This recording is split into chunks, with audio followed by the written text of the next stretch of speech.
Thank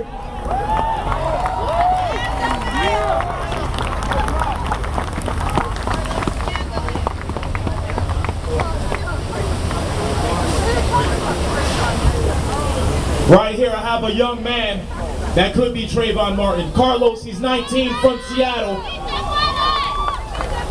How you doing? How you doing? I wrote a poem for Trayvon and for everybody in this crowd. An activist poem, so I hope y'all listen, alright? I wrote this for my people. The whites, the black, the brown, the equals.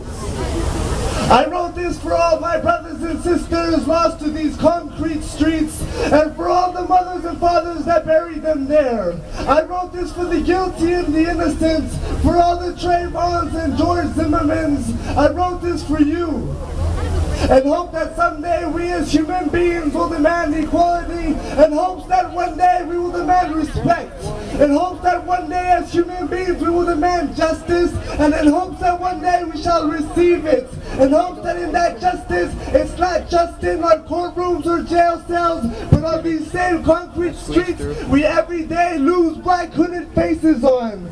I write begging and pleading that my black and brown siblings come together in unison, demanding that same justice we have not been given.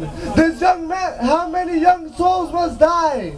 How many young hooded heroes must go on by without any dignity or without any closure? How many more lives will we take? How long until we break?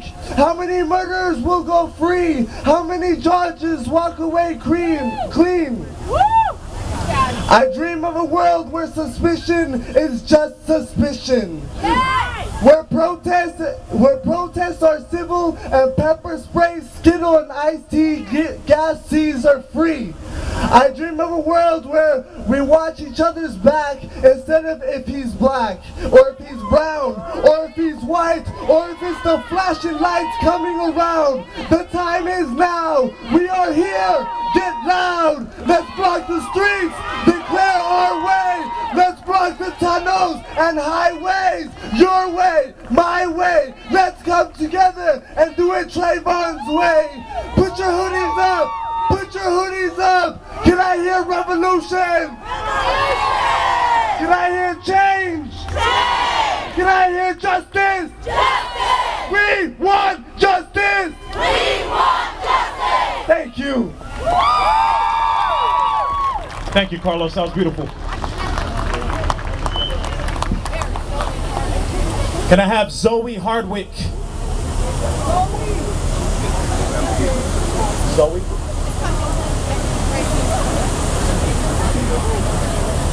Zoe Hardwick. Zoe. Okay, Zoe, you're on hold. Then can I have Margaret Green? Are you Margaret? Come on up.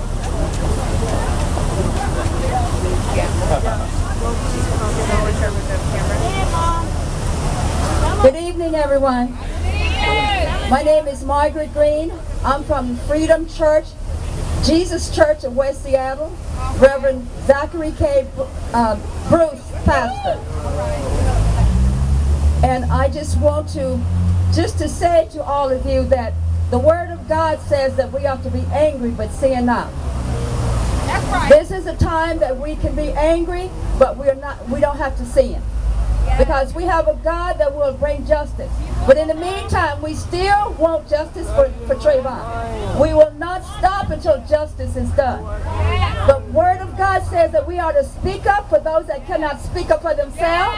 That we are to take care of those that cannot take care of themselves. Trayvon Martin cannot take care, he can't speak up for himself. He can't tell his side of the story. He will never be able to kiss his mother and father again. He will never be able to drink another glass of tea. He will never be able to eat another candy bar. He will never see another sunset or a sunrise. And this is injustice. And I want to say that all they need to do is to keep that 911 tape. That's right. Keep the 911 tape. Yes. George Zimmerman, he had intentions of killing this young man because he said these kind always get away. He said it. That's all he needs to do is keep the 911 tape and go by what it says.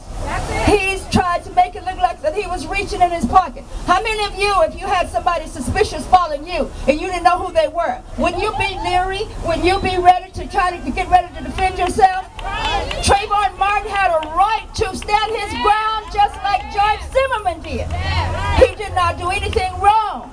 He cried for his life. He cried, help me, somebody help me. We heard him crying. We heard him crying. And he was not in a struggle with this man. And from what I heard, he was, the people, the witnesses saw this man straddling Trayvon Martin. He was straddling him. He was not in any kind of battle. So all we need to do is ask God, every time you think about it, justice for Trayvon. Say it with me. Justice for Trayvon. Justice for Trayvon. Justice for Trayvon Martin. And leave it in God's hand, because it's going to happen. If we come together with our minds and our bodies and our spirits and pray that this will not be washed under the rug and that these people will be held accountable, it's going to happen. It's going to happen. It's going to happen. There is power in numbers. And I see the power. I see the power right here. I see the power. And I will not stop until there is justice for Trayvon Martin. God bless you all. Thank you. God bless you. Thank you, Mother.